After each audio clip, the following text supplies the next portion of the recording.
Today the biggest news comes from the Black Sea. Here, the Black Sea has become a military environment in Russia's war against Ukraine, where Russian probing actions mean to scare Ukraine's allies into submission. This time, however, Turkey is taking the most decisive action by any NATO country yet, establishing an impenetrable shield along their northern coast and promising that any Russian threat that enters will be met with immediate destruction. Turkey has deployed up to 4 Akinci unmanned aerial vehicles simultaneously over the southwestern, southern, and southeastern sectors of the Black Sea, creating continuous coverage along its northern coastline. These drones are equipped with the Murad onboard radar, which can identify aerial targets at distances of up to 200 kilometers, allowing Turkish forces to detect any invasive foreign objects long before they approach Turkey's airspace. With multiple drones overlapping their coverage areas, Russian platforms no longer have maneuver space to probe, approach, or disengage unnoticed.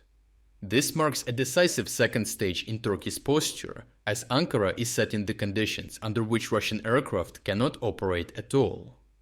That shift builds on the earlier phase, when Turkish forces shot down Russian aircraft operating over the Black Sea, and while those incidents showed that Turkey was prepared to use force, they were still only reacting, not preventing. Notably, this still left Russia space to return, test limits and withdraw, as a total of 3 drones violated Turkish airspace afterward. The difference is that instead of waiting for violations and responding, Turkey now denies access from the outset. The current posture removes the persistent Russian cycle of violations entirely, as there is no longer a window in which Russian platforms can approach, provoke a response, and reset the situation. This change followed repeated Russian drone flights and air activity near Turkish territory that continued despite warnings. Allowing those flights to persist would have created a situation where Russia dictated the tempo and forced Turkey into a permanently reactive role. Over time, that dynamic favors the side doing the probing, not the side issuing protests, so Turkey's response reflects the conclusion that passivity invites further pressure rather than stability. The patrol system now in place is built around deterrence, with drones conducting continuous reconnaissance over the Black Sea, identifying contacts as soon as they lift off or approach monitored zones. At the same time, Turkish fighter aircraft are kept on immediate standby along the coast, with multiple jets ready to intercept if required. Once a contact is detected, it is held under constant watch with interception as the default outcome, not a last resort. This setup works because it leaves no time to react, as detection, tracking, and interception are no longer separate steps spread over time.